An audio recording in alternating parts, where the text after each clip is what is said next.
Hi hello అండి. ఈరోజు ప్రణదీస్ కిచెన్లో చింత చిగురు కర్రీ అయితే చేస్తున్నాను. ముందుగా స్టవ్ మీద ఒక చిన్న గిన్నె పెట్టుకొని అందులోకి 3 పావుల ఆయిల్ అయితే వేసుకోవాలి. ఆయిల్ వేడెక్కిన తర్వాత అందులోకి కచ్చపచ్చగా దంచుకున్న వెల్లుల్లి, కొంచెం జీలకర్ర, కొంచెం ఆవాలు వేసుకొని ఫ్రై అయిన తర్వాత అందులోకి కట్ చేసి ఉంచుకున్న ఆనియన్స్ అయితే వేసుకోవాలి. ఈ ఆనియన్స్ పెద్దవి 4 అయితే తీసుకున్నాను నేను.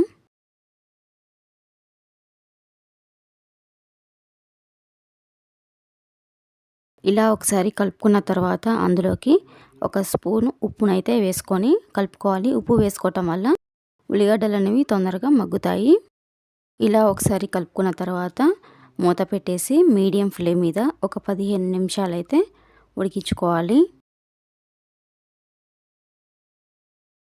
ఒక 15 మినిట్స్ తర్వాత అయితే ఇలాగైతే ఉడికాయి. మళ్ళీ ఒకసారి కలుపుకొని ఇంకొక 5-6 నిమిషాలు అయితే ఉడికించుకోవాలి.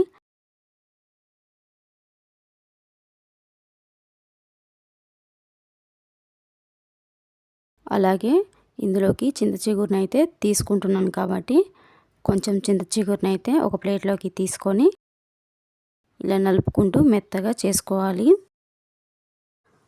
అలాగైనా వేసుకోవచ్చు, నలిపి కూడా వేసుకోవచ్చు. నేనైతే నలుపుకున్నాను. ఇంత మెత్తగా అయితే నలుపుకోవాలి. ఇప్పుడు ఈ చింత చిగురునైతే ఉడికించుకున్న ఉల్లిగడ్డలలో అయితే వేసుకుంటున్నాను.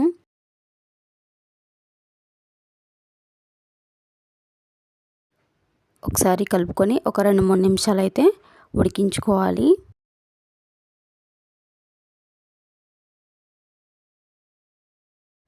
ఒక 2-3 నిమిషాల తర్వాత అయితే అందులోకి ఒక టేబుల్ స్పూను అల్లం వెల్లుల్లి పేస్టు అలాగే కొంచెం పసుపు వేసి కలుపుకోవాలి.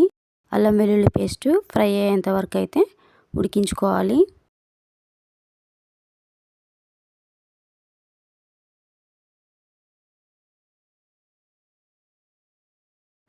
చింత చిగురు కర్రీలోకి నేనైతే చందమామలు అంటారు వీటినైతే తీసుకుంటున్నాను నేను.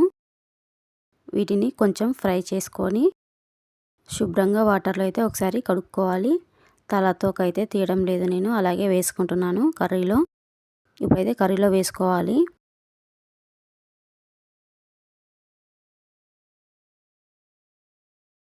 కలుపుకొని ఒక 2-3 నిమిషాలు అయితే ఉడికించుకోవాలి.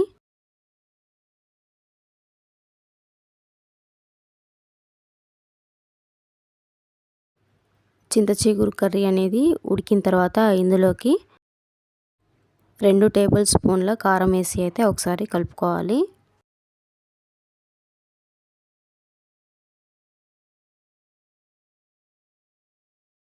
ఇప్పుడు అందులోకి కొంచెం వాటర్ని అయితే యాడ్ చేసుకోవాలి. ఇలా ఒకసారి కలుపుకున్న తర్వాత ఒక 2-3 నిమిషాలు అయితే ఉడికించుకోవాలి. అంతేనండి, చాలా సింపుల్గా చేసుకోవచ్చు చింత చిగురు చందమామల కర్రీ. మీరు కూడా ఒకసారి తప్పకుండా ట్రై చేయండి, చాలా టేస్టీగా ఉంటుంది.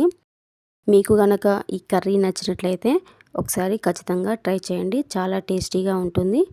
అలాగే సబ్స్క్రైబ్ చేసుకోండి. చూస్తున్నారు కానీ లైక్ అయితే చేయటం లేదు, తప్పకుండా చేయండి. Thank you for watching.